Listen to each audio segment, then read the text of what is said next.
This video is brought to you by RepriceHub.com, the fastest and most accurate repricer and price monitor for Amazon dropshippers. Hey, what's up guys? Luke Profits. How can you keep your Amazon seller account in good standing? So with Amazon, you can see your metrics by signing into Seller Central and then going to Performance, Account Health. There are several different things that can affect your account health, and you can see them here. You've got your customer service performance, your policy compliance, and your shipping performance. Each of these three different sections contain different things that can affect stuff. Let's go ahead and start with customer service performance. Customer service performance has one main metric, which is called order defect rate. Your order defect rate can be affected by three different things, and we're gonna go over those in just a second. Now you have to keep your order defect rate below 1%, or you can end up getting suspended. An important thing to note is that your order defect rate is calculated based on a 60-day window, so anything that happened longer than 60 days ago is gonna drop off. If you do let your order defect rate go above 1% though, it's super likely that you're gonna get suspended, and that suspension is very hard to appeal. So if it goes above 1%, you need to work really hard to get a bunch of extra sales to, drop it back down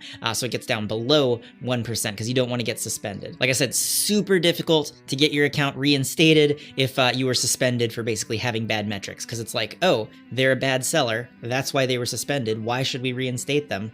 They're a bad seller, they screwed their metrics up, It's a whole lot easier to just not let it happen in the first place than it is to trying to, rush it, not really pay attention, not know what you're doing, and then, mess everything up and then try to appeal it. It's better to just not let it happen in the first place. Okay, so now let's get into it. What are the three things that affect your order defect rate percentage? The three things that affect your order defect rate percentage are A to Z guarantee claims, negative feedback, which is any, feedback that is 2 stars or less, and credit card chargeback disputes. Most of these are pretty self-explanatory, but let's go over each of them. Negative feedback. If a buyer leaves you a rating of 2 stars or less, you have just gotten negative feedback. That's unfortunately going to count against your order defect rate, so just try to list good products that are not, rated 1 star or 2 stars when you're sourcing products. Look for items that have 3 or 4 stars, 5 stars, something like that. Products that people have gotten and they're like, yes, this is a good product. You don't want to be selling crap. A to Z guarantee claims. Now these are kind of like the equivalent of cases with eBay, except for you don't get them as frequently,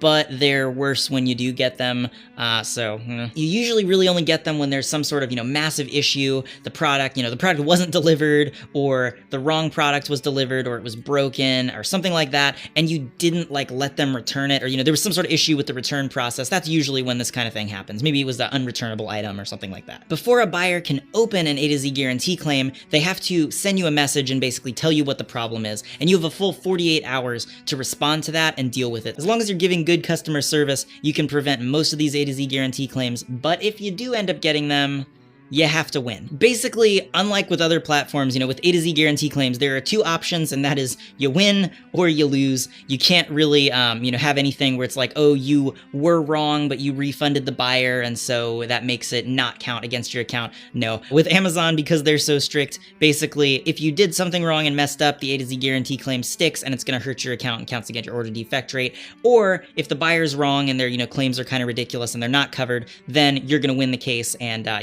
the buyer, you don't have to refund the buyer or anything like that. But a very important thing to make a mental note of is that this is not like cases with eBay, and that, with eBay, if you have a case and say you mess something up, right, and the case gets opened, you can just say, well, I did the wrong thing, I don't want the case to affect my account, I'll send a full refund to the buyer, and because I refunded the buyer, that gets rid of this case for me. Not how it works with Amazon. On Amazon, A to Z guarantee claims, even if you're like, oh, I did the wrong thing, and you refund the buyer, that's not gonna make the defect go away from your account. Refunding the buyer, great, whatever, but it makes literally no difference to Amazon if you refund the buyer. If you don't, they just don't want the A to Z guarantee claim to have come up, and then they're going to decide, okay, what needs to happen here? If you lose, obviously you're going to have to refund the buyer. If you win, then probably not. A to Z guarantee claims are very binary. You win or you lose. There's no giving the buyer their money back to make it go away or anything like that. So just prevent them altogether from happening by offering really good customer service. Like I said, the buyer has to contact you 48 hours beforehand, so you totally have plenty of time to respond to this and resolve most of these issues. And most of them are like, non-returnable products or something like that. So some sort of problem, there's an issue, and for some reason returns didn't work. That's usually why these come up. Now let's move on to credit card chargeback. Now I think it's kind of silly that Amazon includes this because there's not a whole lot that you can do about it. Basically, whenever you're selling something on Amazon, the person's buying with the credit card, and the person always has the option to say like, oh, I bought this thing, and then they can be like, oh, well, it was fraud. I didn't offer, I didn't want to buy that or something like that, and they'll try to reverse the payment with their credit card, which isn't good. It's a little bit risky on the buyer's end, because if you do it too much, then of course the bank's just going to shut down your account, because it's, you're not allowed to just pay for something and then reverse the charge all the time. Buyers can't really do it all that much because it's pretty risky for them, but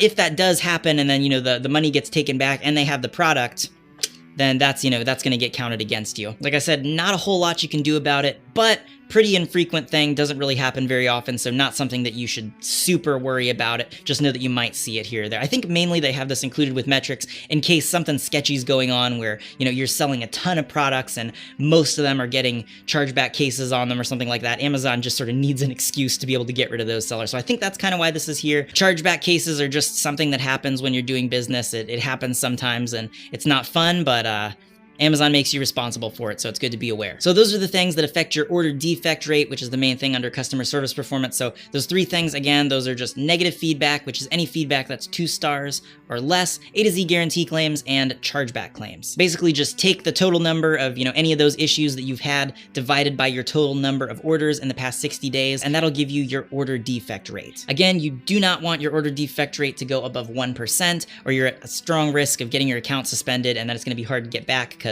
basically in Amazon's mind, if your account's suspended for, a high order defect rate, that just means you're a bad seller, you're worse than all the other sellers. So, why are they going to want to reinstate your account? You're a bad seller. Your metrics are showing you're a bad seller. So it's far better to just prevent that initially and just not let your order defect rate go above 1% than it is to basically have it happen, get suspended, and then try to fight and appeal it, because just prevent it in the first place. Don't let it happen. Now, moving on to the next and easiest section of your metrics, policy compliance. This is mainly dealing with things like listing IP brands that are bad brands that you're not allowed to drop ship. If you're using Reprice Hub, like I recommend, you're automatically protected from all this, because when you go to list items, they just block any bad brands, and they'll tell you, they'll be like, hey, this is a bad brand, are you sure you want to list this? This is not a good item. And basically you have to be like, yes, I understand this is a bad brand, I want to list it anyway. So yeah, policy compliance, as long as you're following what I'm saying and showing in these videos, it shouldn't be that big of a deal. Usually just stuff like bad brands, which you're protected from if you're using Reprice Hub, and then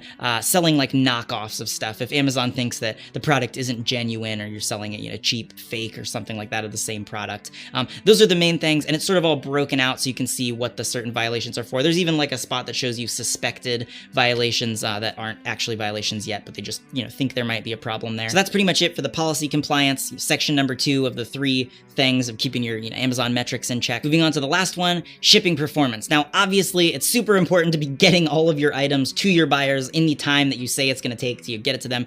Nobody likes having a package that they ordered and they think it's going to be here and they're excited for it, and then it's late, especially if it's by a couple days. You've got to be delivering your products on time. Nobody likes having their products be delivered late. And there's always the temptation to try to say, oh yeah, I can deliver it a little bit faster because you're going to get more sales if you say you're offering faster shipping. But if you don't deliver on that time, it's going to hurt you in your metrics. What you really want to be doing is giving yourself absolutely enough time for you to order the product from your supplier and have your supplier ship it to the buyer. And you don't want to be like, oh, really cutting it right to the edge. You need to give yourself a couple days of buffer so that, in case anything goes wrong, there's a delay, anything like that, it's probably not going to affect your account, and you're still going to be delivering the products within the time that you stated. Plus, that's got the added benefit of it makes customers happy. They think they're going to get it by the 10th, but then they end up getting it on the 6th.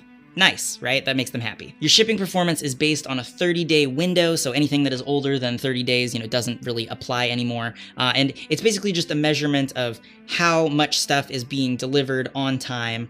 Everything needs to be delivered on time, but you can have basically 1 out of every 25 orders that ends up being late by a little bit. But like I said, you don't want to have much of it at all, but if you have more than 1 out of every 25 orders be late, you're going to get suspended because, of course, you're going to be outside of your metrics for that area. You need to have at least 96% of your sales delivered on time in any given 30-day window. You also have a separate section under your shipping performance that's called valid tracking rate, and as long as, stuff is being delivered on time and you're uploading the tracking like I've been telling you, you're not going to have any issues with this. The only case where you would really have issues with your valid tracking rate is if, say, like the supplier gives you a tracking number and a digit's off or something like that. So some sort of mistake is made there where you've got the tracking, but it's not the right tracking number because the supplier made some sort of error in giving you the tracking or something like that. That kind of thing can happen.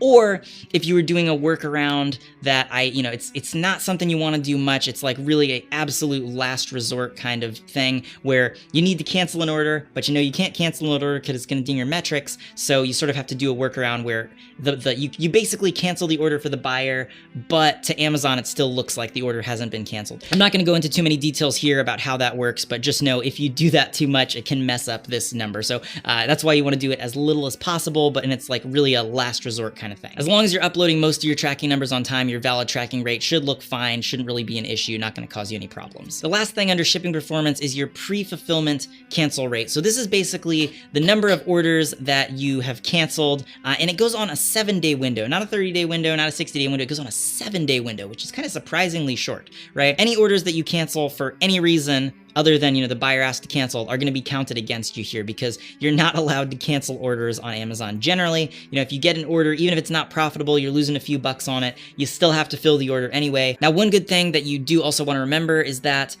you can cancel orders if a buyer specifically asks you to cancel. Like if a buyer's like, hey, never mind, sorry, changed my mind, can you cancel the order? Then that's fine. You just say that the buyer asked to cancel the order, and that's not counted against you at all. But Amazon is not like eBay in that on eBay, you can just say, oh, buyer asked to cancel even when they didn't, and it doesn't really hurt you. On Amazon, not the best plan. You want to actually have the buyer ask you to cancel, and then you can cancel. You can even say like, hey, there was a problem with your order, blah, blah, blah, something like that, and ask them to send in a cancellation request, and then use that cancellation request as sort of your justification to cancel, as buyer asked to cancel. But yeah, rule of thumb, you can't cancel orders on Amazon unless the buyer is asking you to cancel the order. So yeah, pre-fulfillment cancel rate, it's on a 7-day window. You can't have that number go above 2.5%. So basically, out of every 50 orders, you can cancel one, but just, rule of thumb, just never cancel orders and you'll be better off. And that's it. As long as you're shipping orders on time, you're not canceling orders, you're not listing IP brands because you're using Reprice Hub, not getting A to Z guarantee claims, not getting chargeback claims, any of that kind of stuff, you're going to be fine.